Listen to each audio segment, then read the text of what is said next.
Model হস্পিটেলৰ আজি 10 অক্টোবৰ তাৰিখে আমাৰ এই হস্পিটেলৰ কেম্পাছৰ ভিতৰৰ এটা কোৱাৰ্টাৰৰ পৰা এটা ফাৰ্মাচিষ্টৰ চিলিণ্ডাৰ চুৰি হ'ল দিন দুপৰতে চুৰি হ'ল। সেইটো চুৰি হোৱাৰ লগে লগে আমি তেওঁ মানুহজনে গম পোৱাৰ লগে লগে আমি ইমিডিয়েটলি আমাৰ গোলগঞ্জ থানাত এটা এজাহাৰ দিলোঁ, ৰিটেন এজাহাৰে দিয়া হৈছে। তেওঁলোকৰ পুলিচৰ পৰা এতিয়া কি ধৰণৰ ষ্টেপ লৈছে সেইটো গম নাপাওঁ, সেইটো তেওঁলোকৰ লগত কথা পাতিলেহে গম পাব। আৰু ছেকেণ্ড কথা, এনেকুৱা ধৰণৰ ইনচিডেণ্টছটো নোহোৱাটোৱে বিচাৰোঁ, যিহেতু আমাৰ বহুত ধৰণৰ ইনষ্ট্ৰুমেণ্ট আছে হস্পিটেলত, আমাৰ ডে এণ্ড নাইট 24 আৱাৰ্ছ আমাৰ হস্পিটেল খোলা থাকে। ছেকেণ্ড কথা, আমি এজন যদি পুলিচ চিকিউৰিটি আমাক 3টা শ্বিফ্টত 3জন কৰি যদি দিয়ে, কিন্তু আমি ইয়াত লেডি ডক্টৰ আছোঁ বহুত, আমাৰ চিষ্টাৰ আছে, ৱাৰ্ড গাৰ্ল আছে, সেইখিনি এটা চিকিউৰিটিৰ কাৰণেও দৰকাৰ। চিকিউৰিটি তেনেকুৱা আমি আমাৰেই ষ্টাফ দি পেলাই নাইট ডিউটি চকীদাৰ হিচাপে এজন ৰাখোঁ, কিন্তু এজন মানুহ দি চাফিচিয়েণ্ট নহয়।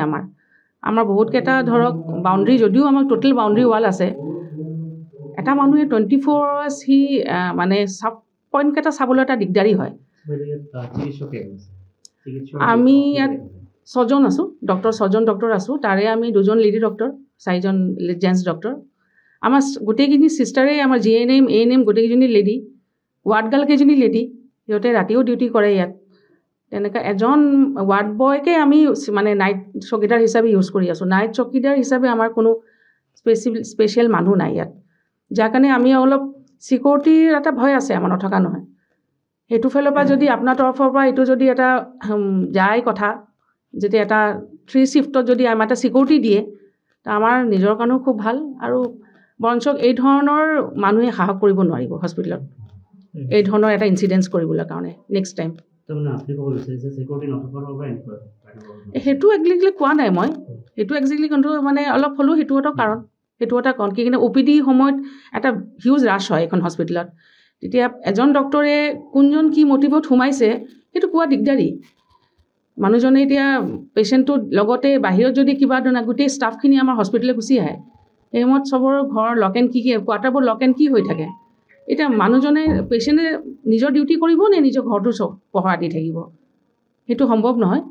এজন মানুহ যদি টোটেলি 3 শ্বিফ্টত এজন মানুহে যদি অভাৰঅল এটা চাই থাকে যে কোন কি মানে মটিভ লৈ আহিছে, আমাৰ CC কেমেৰাত লগোৱা আছে ধুনীয়া, আমি চব গম পাই থাকোঁ।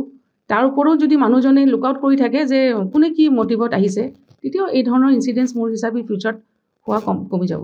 গ্যাস সিলিন্ডার একটা করে 2টে চুরি হয়েছিল। আজি 1 মাস পার হয়ে গেল কেস দিবার, আজি 1 মাস পার হয়ে গেল, মোটামুটি 2 মাসে হয়ে যায়, কিন্তু আজি অবধি পুলিশক কেস দেওয়ার পিছতো কোনো তদন্ত নহল। সাধারণ মানুষের যদি ঘরত কিবা চুরি হয়, পুলিশ কিন্তু তদন্তত আহে আর মানুষক উঠাই লৈ যায়, কিন্তু সরকারি হাসপাতালের একটা গ্যাস সিলিন্ডার চুরি হয়েছে একটা কোয়ার্টারের পৰা CCTV ফুটেজত পাইছিল, পিছফালে ঘাড়ত কৰে লৈ যায় আছে, তা আজি অবধি মানে এইটো তদন্ত হোৱা নাই, পুলিচও অহা নাই। গোলগঞ্জ থানাক এইটো কওঁ যে মানুহবিলাকক আসি দোষীক CC কেমেৰা ফুটেজ দেখি আসামিজনক কড়ক মোটামুটি শাস্তি দিয়ক। দেখা গৈছে যে হস্পিটেলৰ CCTV হল দিন দুপৰতে হস্পিটেলত চুৰি হৈছে গ্যাস সিলিন্ডাৰ যে কোয়াৰ্টাৰটা চুৰি কৰি লৈ গৈছে। আৰ এইটো ৰাতি হোৱা নাই, দিনের 10টা বজা 11টা বজাত হৈছিল চুরিটো। আজি অবধি পুলিশ প্রশাসনে আহা নাই যে মডার্ন হস্পিটেলত আসি কি হৈ আছে কি না হৈ আছে, কেস কৰাৰ পিছতো আহা নাই। সৰকাৰি মেডিকেলত যদি একটা বস্তু চুৰি হয়, সেইটোতে যদি তদন্ত নকৰে সরকারে, পুলিশ প্রশাসনে, তাহলে আর কি হব? সাধারণ মানুষ কি আর কমিটিখন আগর যে কমিটি আছে, এই কমিটিখনো কোনো তদন্ত কোনো গুরুত্ব আজি অবধি আহা নাই। আগের কমিটিখনো বাতিল কৰিব লাগে, নতুন কৰি কমিটিখন হ'ব লাগে এই মডাৰ্ণ হস্পিটেলত।